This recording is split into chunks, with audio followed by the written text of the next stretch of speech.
네, 국민연금이 비트코인 기업 마이크로스트래터지에 투자한 게 왜 중요한 사건인지, 이게 국민연금이 코인베이스라는 거래소에 투자한 것과 어떻게 다른지 그 얘기를 좀 해보겠습니다. 안녕하세요, 황 작가입니다. 투자 어드바이스가 아니라는 점 먼저 말씀드리고 시작을 하겠습니다. 네, 국민연금이 처음으로 명실상부한 이름 그대로 비트코인 기업인 마이크로스트래터지에 투자를 했다는 내용을 이전 방송에서 전해드렸는데요. 이게 왜 중요한 사건인지 작년에 미국 코인 거래소 코인베이스에 투자한 것과 어떻게 의미가 다른지 이런 얘기를 하겠습니다. 네, 먼저 국민연금이 이번에 마이크로스트래터지에 투자한 게 지난해 3분기에 이 코인베이스에 투자한 것과 어떻게 다른지 그 얘기부터 할까 합니다. 지난해 3분기에 국민연금이 코인베이스 주식 이렇게 28만 2673주를 매입한 걸로 확인이 돼서 암호화폐에는 투자하지 않는다더니 코인 거래소에 투자를 했다. 이런 게 뉴스가 됐던 건데요. 아시는 분들은 다 아시겠지만 코인베이스는 비트코인 기업이 아닙니다. 창업자 겸 CEO 브라이언 암스트롱이 처음 코인베이스 시작을 할 때는 비트코인 거래소로 출발을 한 게 맞고, 또 중요한 거는 비트코인이기 때문에 우리는 알트코인, 잡코인 사업을 하지 않는다 이랬다가 개미들이 사고팔고 하는 게 그러면서 내는 수수료 수입이 짭짤하니까 알트코인, 잡코인이 이게 돈이 되니까 이 알트코인, 잡코인을 왕창 코인베이스에 상장시키기 시작을 했고, 지금까지 계속 그렇게 사업을 확장해 왔습니다. 특히 이더리움 스테이킹 비즈니스로 돈을 크게 벌어왔고, 그래서 굳이 이름을 붙이자면 글쎄 비트코인 기업이 아니라 이더리움 알트코인 기업이다 이렇게 부르는 게 맞을 거라고 봅니다. 마이크로스트래터지는요 그와 다르죠. 비트코인 공부하고 투자하는 분들이라면 대부분 아실 수밖에 없는 기업인데요. 사업으로 돈을 벌면 그걸 비트코인으로 바꿔서 자산으로 비축을 하는 기업이자, 만기 시에 주식으로 받을 수 있는 옵션을 주는 전환사채 형태의 채권을 팔아서 그 돈을 다시 비트코인으로 바꿔서 자산으로 비축하는 그런 기업입니다. 상장 기업 중에서 가장 많은 비트코인을 보유한 기업인데요. 비트코인 총 발행량이 2100만 개인데 얼마를 갖고 있나요? 22만 6331개를 보유하고 있으니까 전체 발행량의 1% 넘게 보유하고 있습니다. 본업은 여전히 이 기업이 데이터를 기반으로 효율적인 재고 관리, 고객 관리를 할 수 있게 지원하는 그런 소프트웨어를 제공하는 건데, 분기별 매출이 1억 달러가 넘는 그런 기업입니다. 근데 2020년 8월에 비트코인을 자산으로 비축하는 전략을 실행하기 시작을 한 다음 현재는 비트코인 서비스를 개발하는 회사로도 확장되고 있는 중입니다. 이런저런 이유로 비트코인에 투자를 하고는 싶은데 비트코인 현물이나 비트코인 현물 ETF를 선택할 수 없을 때 매입하는 주식이 마이크로스트래터지다라고도 할 수 있는데요. 각종 규제나 내부 규정, 권력의 눈치 이런 것 때문에 비트코인은 고사하고 비트코인 이름이 붙은 금융상품에도 투자하기 힘든 경우일 수도 있고, 일종의 비트코인 레버리지 주식이라서 비트코인보다 변동성이 크다는 점, 떨어질 때는 더 떨어지고 오를 때는 훨씬 더 오르고, 이런 점 때문에 이런 어떤 변동성이 매력적이어서 마이크로스트래터지를 선택하는 경우도 있겠습니다. 네, 국민연금이 마이크로스트래터지 주식을 매입한 거 아마도 각종 규제로 인해서 눈치를 본 게 아닌가 싶은데요. 엄연히 미국 기업 주식에 투자하는 거기 때문에 국민 돈으로 위험한 코인 투자를 한다.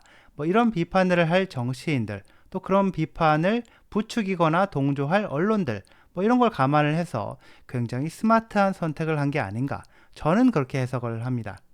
코인베이스에 투자했다고 비트코인 기업에 투자했다고 할 수는 없는데요. 코인베이스가 사활을 걸어온 코인이 이더리움을 비롯한 알트코인이라는 점에서 볼 때 알트코인, 잡코인 기업에 투자했다고 할 수는 있겠지만요. 그와 달리 이 마이크로스트래터지는 비트코인과 운명을 함께하는 비트코인 오일이 난 비트코인에 미친 기업이라는 점에서 엄청난 차이가 있겠습니다. 근데 국민연금이 마이크로스트래터지에 투자한 게 자기네가 직접 투자한 게 아니라 외부에 위탁해서 돈을 굴린 거기 때문에 호들갑들 사건이 아니다. 뭐 이렇게 얘기하는 분들이 있는데요. 과연 그럴까요? 저는 뭐 아니라고 보는데 같이 한번 보시죠.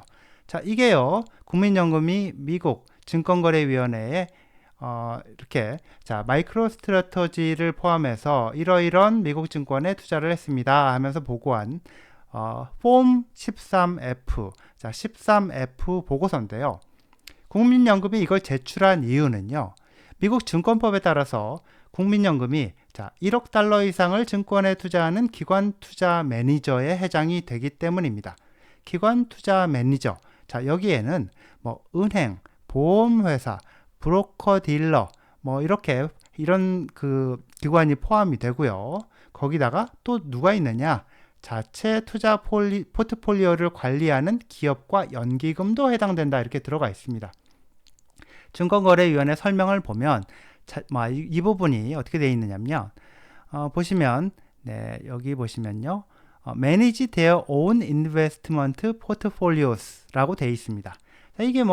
이게 그들 자신의 투자 포트폴리오를 관리하는 연기금 기업이다. 이렇게 되어 있는데요. 저는 이 말이 13F 보고서에 있는 증권 주식은 자, 보고를 한 기관이 직접 투자한 명단이다 라고 해석을 합니다. 뭐 제 해석이 틀렸다고 생각하는 분이 있으시면 댓글에 근거를 달아주시면 좋겠습니다. 13F 보고서에 있는 다른 모든 증권 상품과 함께 마이크로스트래터지에 국민연금이 직접 투자한 거라고 보는 이유가 또 있는데요. 네, 국민연금은요. 이게 국민연금의 웹사이트에 나와 있는 내용인데 지금 이게 2024년 5월 말 현재 운용 규모 이게 1114조 원이다 이렇게 밝히고 있는데요. 해외 주식의 경우에는 네, 직접 투자도 하고 또 위탁 운용도 합니다. 자, 직접 투자의 경우에는 보면 네, 사전에 투자 가능 종목 명단 리스트를 구성해서 그 안에서 투자를 하고 자, 위탁 운용의 경우에는 세부 유형별 포트폴리오 관리 전략에 따라서 관리한다 이렇게 되어 있습니다. 해외 주식의 경우에 전체 투자 규모가요 367조 원이다 이렇게 되어 있죠. 그 중에서 160조 원 이 정도를 1분기의 경우에 160조 원 정도를 직접 운용한다 이렇게 되어 있는데요. 이게 지금 이거는 또 3월 말 1분기 말 기준이라서 3월 말 기준이라서 지금 환율로 하면 금액이 더 커질 겁니다. 하여튼 자, 그 중에서요, 여기 북미 지역이 차지하는, 해외 주식에서 차지하는 비율이 66.7%다, 이렇게 나오고 있는데, 네, 북미 지역이 66.7%니까, 자, 160조 원을 직접 운용한다, 이렇게 되어 있는데, 자, 전체 해외 주식 투자가 367조 원이고, 그 중에 160조 원 정도가 직접 운용하는 돈이다, 라고 했는데, 자, 그러면 보면요. 비율로 보면 북미 지역이 전체 66.7%라고 하니까 뭐 북미에는 캐나다도 포함이 되어 있겠지만 편의상 미국으로 보겠습니다. 그냥.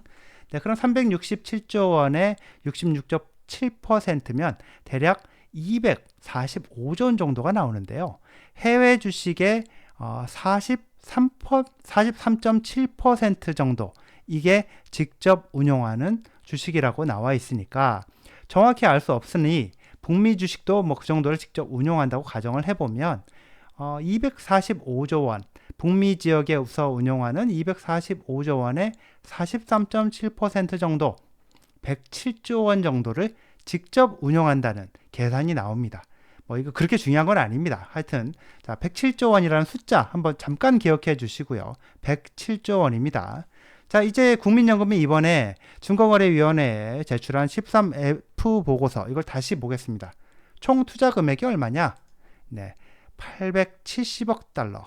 870억 달러로 나오는데요. 자, 이거를 현재 환율로 계산을 해보면 대략 118조 원 정도가 되는 걸로 나옵니다. 아까 제가 107조 원이라고 했었죠.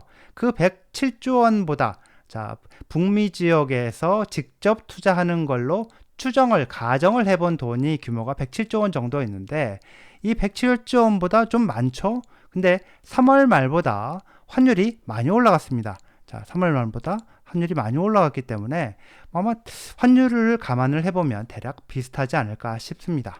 자, 결론적으로요. 13F 보고서 규정으로 볼 때도 그렇고 투자 금액으로 볼 때도 그렇고 마이크로 스트래터지 투자는 국민연금이 위탁 운영한 게 아니라 직접 투자한 걸로 보인다는 겁니다.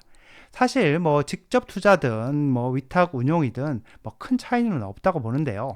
자산운용사에 위탁을 한다고 해봤자 뭐 어느 종목에 투자하는지 최종 승인을 해주는 거는 국민연금이 해주는 거기 때문에 국민연금의 결정으로 투자한 데는 사실 뭐 차이가 없다고 볼 수 있겠습니다. 네, 국민연금이 마이크로 스트래터지에 투자한 거, 네, 사실상 비트코인에 투자한 걸로 해석해도 무리가 없고 국민연금을 시작으로 해서 한국의 기관에서도 비트코인에 대한 리서치와 투자 움직임이 아주 커지지 않을까 이렇게 예상을 해봅니다. 네, 여기까지입니다. 시청해 주셔서 감사합니다.